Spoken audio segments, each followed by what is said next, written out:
आज के case studies के इस लेक्चर में बात करेंगे, अगर आपकी वाइफ ने आपके ऊपर झूठे केस कर दिए और अब झूठे केस कर कर आपसे बहुत सारे पैसे की डिमांड कर रही है। एक ऊपर से आपके ऊपर झूठे केस कर रही है, दूसरी तरफ आपसे मेंटेनेंस और एलिमनी की डिमांड कर रही है और आपको कोई रास्ता नजर नहीं आता है, तो मैं आपको कुछ ऑप्शंस देता हूं। अगर इन ऑप्शंस का प्रयोग करते हैं तो ऐसा हो सकता है कि आपको डाइवोर्स भी मिल जाएगा, झूठे केसेस से मुक्ति मिल जाएगी, साथ में आपको मेंटेनेंस और एलिमनी भी नहीं देना पड़ेगी। तो चलिए आज एक स्टडीज के इस लेक्चर में बात करेंगे। पत्नी ने हमारे ऊपर झूठे केस किए हैं, अब ऊपर से मेंटेनेंस की डिमांड कर रही है और ऊपर से एलिमनी की डिमांड कर रही है और साथ ही डाइवोर्स देने से इनकार कर रही है। कैसे निपटे? जय जिनेंद्र, मैं मुकेश जैन। वीडियो को लाइक और शेयर कर दीजिए और इस तरह के जजमेंट्स पाने के लिए दिए गए नंबर पर आप हमें संपर्क कर सकते हैं। नंबर 1, जब भी ऐसी परिस्थिति निर्मित होने लगे कि आपके साथ अत्याचार हुआ हो, आपका उत्पीड़न हुआ हो, आपके ऊपर झूठे केस हुए हो, आपके ऊपर झूठे केस करने के बाद आपसे मेंटेनेंस की डिमांड की जा रही हो और आपसे कहा जा रहा हो कि मैं तुझे कभी डाइवोर्स नहीं दूंगी, ऊपर से मैं मेंटेनेंस भी लूंगी और एलुमनी भी लूंगी और तेरे को जेल भी भिजवाऊंगी, तो फिर ऐसी स्थिति में ऐसे शब्दों को हल्के में नहीं लेना चाहिए।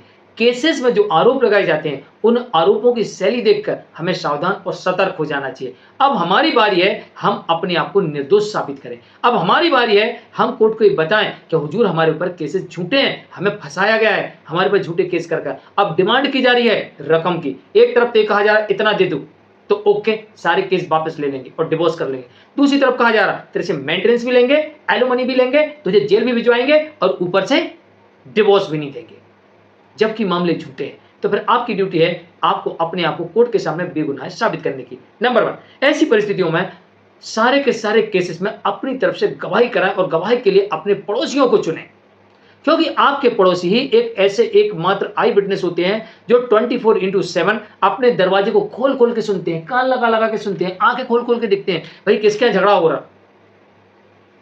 ऐसे कई लोग होते हैं और वो कोर्ट में जाकर एक एक बात सत्य बोल सकते हैं कई सालों बाद भी। वो कहते हैं ना कि अगर मामला झूठा हो तो थोड़ा सा लंबा कर दो, और जब 2-4 साल हो जाते हैं तो कोर्ट में व्यक्ति गवाही देने जाता है तो पुलिस स्टेशन में जो गवाही दी होती है, जो कोर्ट में उस समय दी होती है, और जब वो 4 साल बाद कोर्ट में जाता है गवाही देने को, तो कहते हैं कब क्या बोला था, मैं तो भूल गया, कंफ्यूज हो जाता। लेकिन जिसने अपनी आंखों से घटना देखी हो वो व्यक्ति कभी नहीं भूल सकता, आंखों देखी घटना कभी नहीं भूलते। इसलिए आपको हमेशा पड़ोसियों को गवाह के तौर पर ले जाना चाहिए। पड़ोसी अच्छी तरह से जानते और जो उस वक्त उस घटना पर मौजूद हो, जैसे घर में काम करने वाला, घर पे दूध देने वाला, बर्तन मांजने वाली बाई, घर में आने वाले नौकर्स, इसके अलावा आस पड़ोस के लोग, सब्जी देने वाले, ये लोग आते हैं तो ये क्या डेली आपके घर पे आते हैं या आपके घर पे डेली आके काम करते हैं, या फिर जो आस पड़ोस के लोग होते हैं वो आपसे देखते हैं, बात करते हैं, आपके घर में क्या हो रहा है जानकारी रखते हैं, आस पड़ोस में चर्चाएं होती हैं, तो इन लोगों के पास में पूरी जानकारी होती है और प्रॉपर जानकारी होती है, तो न्यायालय को बहुत अच्छी तरीके से बता सकते हैं। और विपक्षी की यानी कि जो महिला है जिसने केस किया, उनके वकील साहब कितने ही सवालों को घुमा फिरा के कितनी पुरानी बात पूछ ले, ये लोग वहां फंसेंगे नहीं, क्योंकि इन्हें सब कुछ याद रहेगा, पुरानी घटनाएं याद आती आएंगी, दर पतर याद आती जाएंगी। आज मेरे को 20 साल नहीं, आज कम 40 साल हो गए, 35 साल तो हो गए होंगे, लगभग 35 से 40 साल। वो घटना मुझे याद है कि मैं एक बार जा रहा था और एक नाले में जहां से बड़े लोग निकलते तो घुटनों पानी रहता, मैं उतने पानी में से निकला तो उनको घुटनों में, मेरे को कमर तक पानी आ गया था, मैं छोटा था। तो जब सेंटर में पहुंचा तो बिल्कुल घूम गया पानी में, बाल बाल बच गया, नहीं तो उस दिन बह जाता। आज तक मुझे घटना याद है।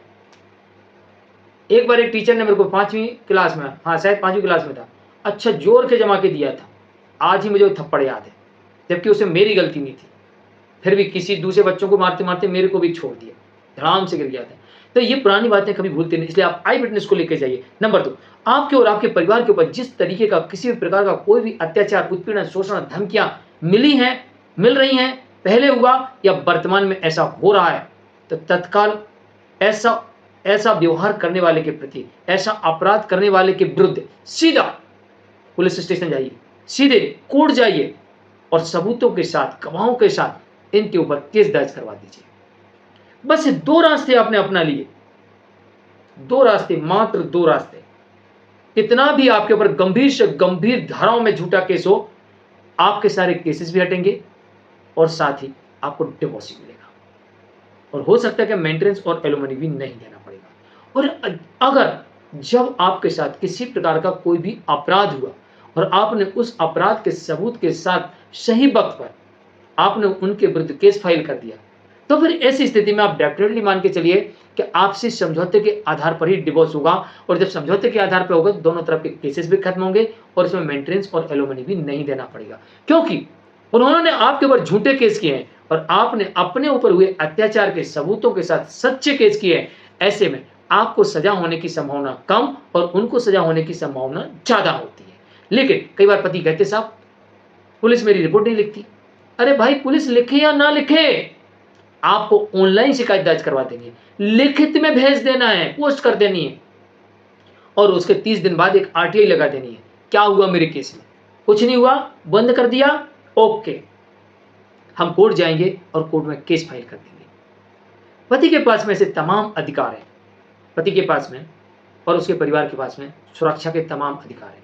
जैसे पति के परिवार के लोग सीनियर सिटीजन एक्ट का प्रयोग कर सकते हैं, पति के परिवार की महिलाएं डोमेस्टिक वायलेंस एक्ट का उपयोग कर सकती हैं, और पति के परिवार के सभी लोग भारतीय न्याय संहिता 2023 यानी कि बीएनएस, जो पहले आईपीसी थी, इसका प्रयोग कर सकते हैं। और पति यहाँ पर हिंदू मैरिज एक्ट का प्रयोग कर सकता है, मुस्लिम है तो मुस्लिम एक्ट का प्रयोग कर सकता है, क्रिश्चियन है तो क्रिश्चियन मैरिज एक्ट का प्रयोग कर सकता है। ये सारे अधिकार आपको दिए गए हैं। अगर किसी प्रकार का आपके ऊपर कोई भी अपराध होता है, यानी कि मारना, पीटना, धमकाना, डराना, ब्लैकमेल करना, झूठे आरोप लगाना, बदनाम करना मीडिया में, सोशल मीडिया में, रिश्तेदारों में, इसके अलावा खाना नहीं बनाना और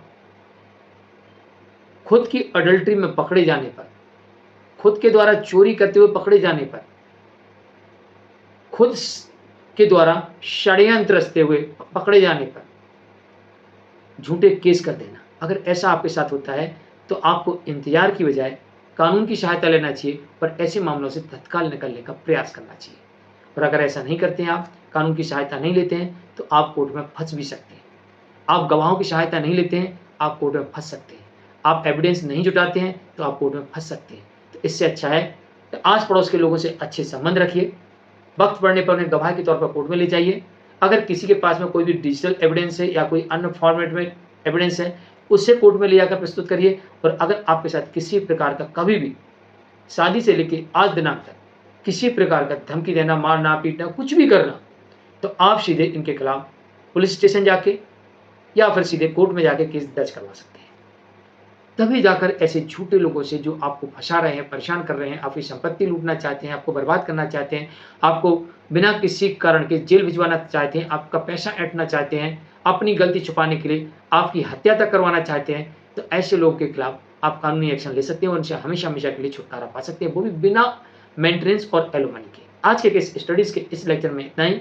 आज का लेक्चर था कि जब पत्नी पति और उसके परिवार के ऊपर झूठा केस करती है और उनसे बहुत सारा पैसा मांगती है या हत्या करने का षड्यंत्र रचती है, या फिर कहती है कि तुझे बर्बाद कर दूंगी, जेल भेज दूंगी, ना साथ रहूंगी, ना डिवोर्स दूंगी, तो उससे मेंटेनेंस भी लूंगी और एलिमनी भी लूंगी, तो ऐसे लोगों के लिए आप इस तरीके से न्यायालय में जाकर अपना पक्ष रख सकते हैं और आप इस केसेस से निकल सकते हैं। आज के लिए इतना ही। नमस्कार।